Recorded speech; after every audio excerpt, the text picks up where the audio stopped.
Hey there. Let me start by telling you the truth that most people won't say out loud. Your dreams don't care how tired you are. They don't care if you're scared. They don't care if you feel unprepared. They're waiting on one thing: your decision to start.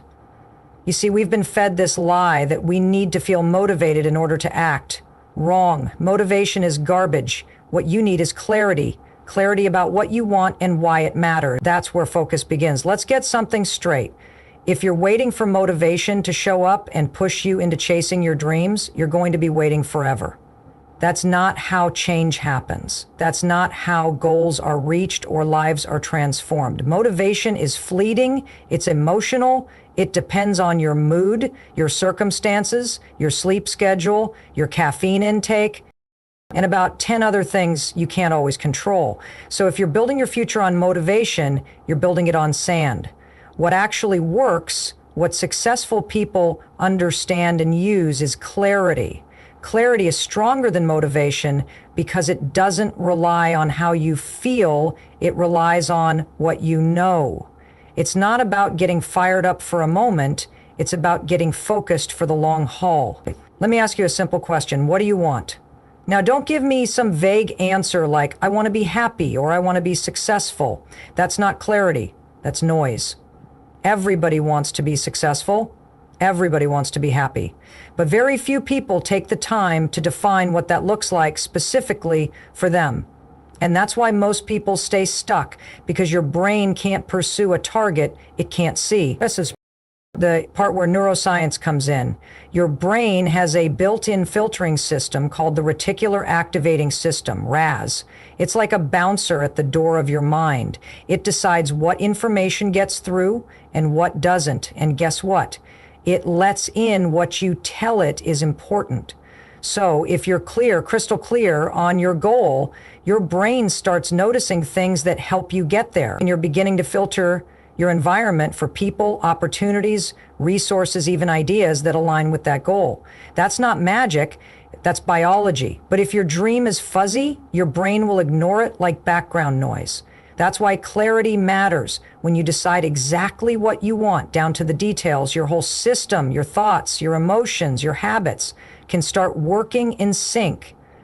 Clarity gives your energy direction instead of being scattered across 100 small distractions. Your attention gets focused like a laser beam. And this is when things start moving. And here's the beautiful part. Clarity leads to confidence. You don't need to have everything figured out. You don't need to have a step-by-step master plan. But when you define your first step, you create momentum. Confidence doesn't come from knowing you'll succeed. It comes from doing the next right thing over and over again. So stop waiting to feel motivated. Stop looking for some big burst of inspiration to push you into action. That's not sustainable. Instead, sit down with yourself and ask, what do I want? What does that actually look like? What matters to me? Not my parents, not my friends, not Instagram, me. Write it down, get specific, set a time frame, and then ask, what's one thing I can do today that moves me closer to that? That's clarity. That's the difference between people who dream and people who do. You want to change your life? Don't wait for the spark, create the map. Let's talk about something people completely misunderstand: energy. Most people say they're tired. They say they don't have the energy to pursue their dreams, go after their goals, or even finish what they start. But here's the truth that most won't tell you. You don't have an energy problem, you have a focus problem. Energy isn't just a physical resource, it's mental and emotional too. It's not just about how much sleep you got or how much coffee you drank. It's about where your attention is going. Your brain consumes a massive amount of energy simply by thinking. And if your thoughts are scattered, if you're constantly switching between tasks, worrying about the future, replaying past mistakes, checking your phone every 5 minutes, you're leaking energy, you're bleeding focus. And that's why you feel exhausted. You can wake up with 8 hours of sleep and still feel drained by 10 a.m. If your attention is fragmented, Why? Because your mind is like a spotlight. Wherever you aim that spotlight, your energy flows in that direction. If you shine it on your goals, your priorities, and your values, you'll feel more momentum, more clarity, more purpose. But if you aim it at fear, drama, distraction, or comparison, your energy gets sucked into a black hole, and you're left feeling stuck, depleted, unmotivated. There's a science-backed reason for this. The human brain can only truly focus on one cognitively demanding task at a time. Every time you switch between priorities, responding to a message, watching a video, jumping to another tab, you create what's called attention residue. That means part of your brain is still stuck on the previous task, and that's costly. It drains your working memory and slows your mental processing, which makes everything feel harder than it should. So if you're wondering why you can't seem to stay consistent, why you keep running out of steam before making progress, it's probably because your focus is too scattered, not because you're lazy, not because you're unmotivated. You're just trying to move forward while mentally juggling 20 different things that don't matter to your mission. That's not productivity. That's self-sabotage. But here's the powerful part. You can take control of this. Focus is not some gift you're born with. It's a decision, and it's a practice. When you start deliberately aiming your attention at what matters, whether that's writing a business plan, studying for a certification, practicing your craft, you stop draining your energy and start compounding it. It's like taking a flashlight and turning it into a laser. And guess what happens when you focus? Your energy picks up. Even if you were tired before, once you lock into something meaningful, something that actually matters to you, you start to feel more alive. You've probably experienced this before. You're working on something you're passionate about, and suddenly 2 hours fly by. You were tired, but now you're engaged. That's not magic. That's focused energy. That's alignment. So the key isn't to find more time or wait for more motivation. The key is to protect your focus like your life depends on it. Because your future does. Shut off the noise, create space to think. Decide what's worth your energy today and eliminate what's not. You'll be shocked how much clarity, strength, and drive comes rushing back when you stop giving your attention to things that drain you. Your dream doesn't need more of your time, it needs more of your focus. And when you give it that, you'll realize that the energy you thought you'd lost was right there the whole time. You just had to stop wasting it. There's a reason you keep hesitating. There's a reason you overthink, procrastinate, or talk yourself out of things you say you want. It's not because you're weak. It's not because you're lazy. It's because your brain is doing exactly what it was built to do, protect you. But here's the catch. What protects you always serve you. Your brain's number one job is survival, not growth, not innovation, not self-actualization, survival. And survival, biologically speaking, means keeping you away from anything unfamiliar, risky, or uncomfortable. That's why when you start thinking about making a bold move, starting your own business, applying for that dream job, speaking on stage, even just having a tough conversation, your brain lights up with resistance. It says, wait, that's scary. That's uncertain. That's a threat. So it does what it's been trained to do. It shuts you down. This is called the fight, flight, or freeze response. It's the same mechanism that helped your ancestors avoid predators and danger. But today the threats aren't lions or fires. They're things like rejection, judgment, failure, or change. And even though these things aren't actually going to kill you, your brain reacts as if they will. So what happens? You hesitate. You pull back. You convince yourself to stay right where you are, even when right where you are is the opposite of what you want. That hesitation, that moment of pause, is enough to derail progress. Research shows it takes just 5 seconds for your brain to kill an idea before it turns into action. That's all it needs to activate fear and start building a case for why you shouldn't do it. What if I fail? What will people think? I'm not ready yet. Sound familiar? That's not logic. That's your brain's protective system running on autopilot. So how do you beat it? You interrupt the pattern. You use action to override hesitation. You retrain your brain to act before the fear has time to talk you out of it. This is exactly where the 5-second rule, made famous by Mel Robbins, comes in. It's simple, it's science-based, and it works. The moment you feel yourself hesitate on something you know you should do, you count down 5, 4, 3, 2, 1, and you move. Why? Because counting backwards disrupts the default neural pattern and shifts control from your subconscious to your prefrontal cortex, the part of the brain responsible for decision-making, logic, and action. And that's how you break the loop. That's how you retrain your brain to support your growth instead of stalling it. Progress is not about feeling ready. It's about getting your brain out of the way long enough to take action. You don't need more information. You don't need another plan. You need to practice moving despite the fear over and over again until your brain starts to believe that the unknown isn't dangerous. It's where your future lives.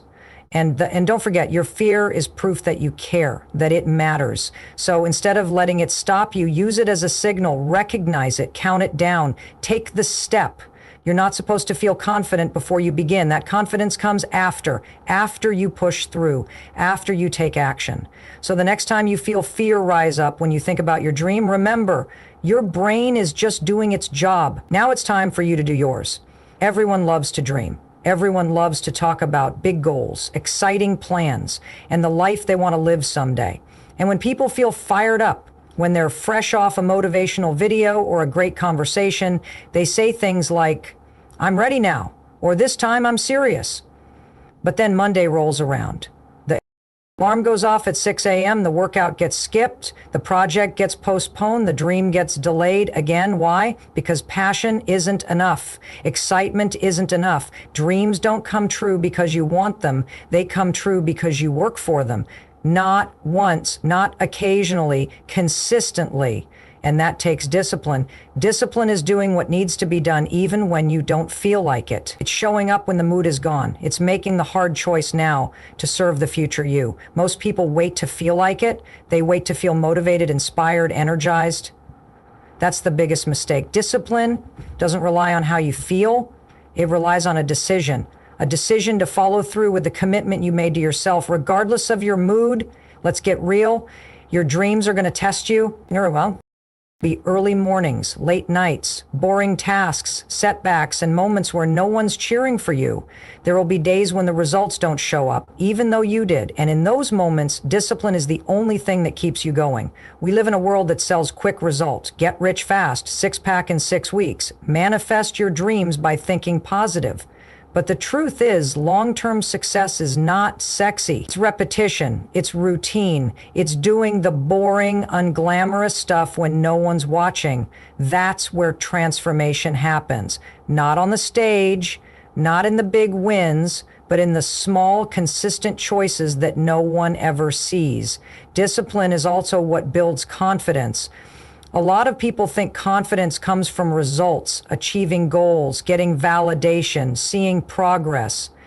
That's part of it, but the real confidence comes from keeping promises to yourself. When you say you're going to do something and then you actually do it, you prove to your brain that you can be trusted. That trust is a huge power. It's what helps you take on bigger challenges. It's what makes you unstoppable over time.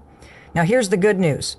Discipline is not something you're born with. It's something you build. It's like a muscle. The more you practice it, the stronger it gets. You build it by starting small. Get up when you say you will. Follow through on your daily goals. Say no to distractions. Create a routine that supports your dream, not your comfort.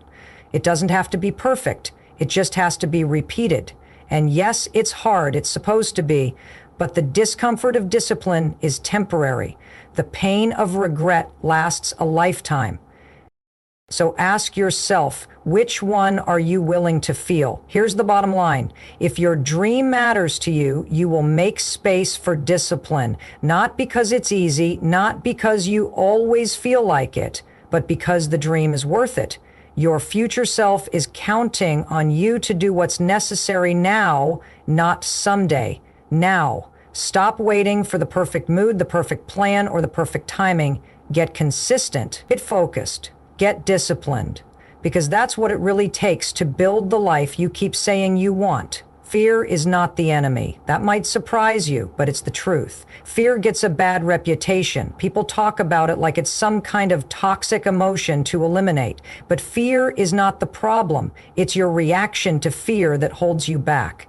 Every single person with a big dream feels fear. That's normal. It means you're stretching. It means you're reaching beyond your comfort zone. The real issue is that most people wait for fear to go away before they act. And that's the trap, because fear doesn't disappear. You just learn to move with it. Fear is a signal. It's your brain's way of telling you, hey, this is unfamiliar. This feels risky. This could go wrong. But let's be clear, just because something feels scary doesn't mean it's dangerous. It might just mean it's new.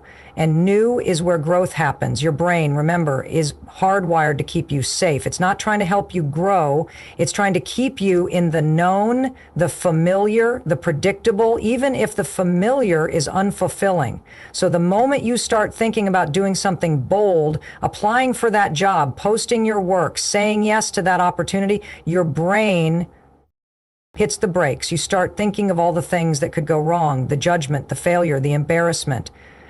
That's fear doing its job. But if you let that fear decide for you, you stay stuck. You end up building a life that's smaller than your potential. And over time, that turns into regret. The key is not to eliminate fear, but to interrupt the fear and replace it with action. Action is the antidote. The only way to shrink fear is to act in the presence of it, because every time you take action while afraid, you teach your brain that fear isn't in control. You are. And this is where real change begins. This doesn't mean you take huge, reckless leaps. It means you take one small step. That's all it takes to flip the script. Action breaks the cycle of overthinking. When you do something, send the email, make the call, take the first step, you stop negotiating with fear and start building momentum. And that momentum becomes confidence. Think about it like this. Fear is just a story your brain tells you. But action is evidence. It proves the story wrong. The more evidence you collect, the quieter the fear gets. Not because it disappears, but because it loses power. One of the simplest and most effective tools to shift from fear to action is Mel Robbins' 5-second rule. You feel the hesitation? You feel the fear creeping in? Count backwards, 5, 4, 3, 2, 1, and move. Physically move. Speak, click send, stand up, do something. That countdown interrupts the pattern in your brain and gives you a 5-second window to act before fear takes over. That's how you rewire your response. That's how you train yourself to become someone who takes action, even when it's uncomfortable. You don't need to be fearless. You need to be brave for 5 seconds. That's it. 5 seconds of courage repeated over and over will change your life, because once you learn how to move through fear instead of avoiding it, you become unstoppable. So the next time fear shows up, and it will, don't wait for it to go away. Don't let it drive the car. Acknowledge it, count it down, and take the step. Your dreams are not waiting for the perfect moment. They're waiting for you to act, scared or not. Let's clear something up right now. Intensity might feel good in the moment, but it's consistency that changes your life. Everyone gets fired up from time to time. You have those bursts where you say, this is it, I'm going all in. So you pull an all-nighter, or go hard for a week, or try and to overhaul your entire life in a weekend. And then what happens? You burn out, you fall off, you go right back to old habits, and you feel worse than when you started. Why? Because intensity is emotion driven. It's reactive. It's short term. You're trying to sprint your way through something that was always meant to be a marathon. That's not how growth works. That's not how mastery works. The people you look up to, the ones who've built success, health, impact, freedom, they didn't get there from one powerful week. They got there because they showed up over and over again, even when no one was watching, even when they didn't feel like it. Let's take fitness as an example. Anyone can crush a hard workout one time. That's not impressive. What's impressive is the person who moves their body every day, who doesn't skip their habits, who prioritizes the goal when no one is clapping. The same applies to building a business, learning a skill, or changing your mindset. It's not about how hard you go, it's about how often you return. And there's a reason consistency is so powerful. It rewires your brain. Every time you follow through, even in a small way, you strengthen your identity. You start telling yourself, I'm someone who keeps showing up. That identity becomes belief. That belief becomes behavior. That behavior becomes momentum. Intensity, on the other hand, is unpredictable. It relies on willpower, which is limited. And when your schedule gets busy or life throws a curveball, willpower fails. But routines, systems, habits, They keep you moving regardless of the chaos. That's why consistency wins. Now, I'm not saying intensity is bad. It has a place. It can create breakthroughs, but intensity without consistency is like shouting into the wind, loud for a second and then gone. Consistency is what echoes. It's what compounds. It's what builds. Think about brushing your teeth. You don't wait until your teeth are rotting to brush them 10 times in one day. That's ridiculous. You brush them twice a day, every day, for 2 minutes. Not because you're trying to make headlines, but because it works. It's a simple act, repeated consistently, that protects your health over time. Your goals are no different. Small steps, repeated daily. That's the formula. And here's the good part. Consistency isn't about perfection. You will mess up. You'll miss days. You'll have off weeks. That's okay. What matters is that you return. You recommit. You pick up where you left off. Not start over. That's the discipline of consistency. It's not all or nothing. It's always something. So stop chasing intensity for the sake of feeling productive. Ask yourself instead, what's the minimum effective habit I can commit to today? Not the most impressive thing, the most sustainable thing. That's the seed that grows into results. Your dream doesn't need another big moment. It needs a steady rhythm. One action, one step, every day. That's how you build something unshakable. That's how you become someone unstoppable. The loudest statement you could make isn't in how fast you start. It's in how long you last. So show up again today, not to prove something, not to impress anyone, but because you said you would. That's what builds trust. That's what builds dreams. At the end of the day, this isn't just about motivation. It is about transformation. Every single one of you has a dream, an idea, a vision for your life that keeps tugging at you. And it's not random. It's not a coincidence. That dream is yours for a reason. But let's be real, it will never happen unless you make the decision to get serious, to get focused, and to shift your energy from talking about it to doing something about it. You now know the truth. Your brain is built to protect you, not to push you. Fear will always show up, but it's not your job to eliminate it. It's your job to move anyway. You don't need to feel ready. You don't need to have the perfect plan. What you need is discipline, consistency, and the courage to act, even in 5-second windows. Stop waiting, stop overthinking, stop talking yourself out of the life you were meant to live. Focus on your dreams like your life depends on it, because it does. Shift your energy from doubt to belief, from fear to action, from intensity to consistency. You already have everything you need. The question is, will you use it? Now go out there, trust yourself, and do the damn work.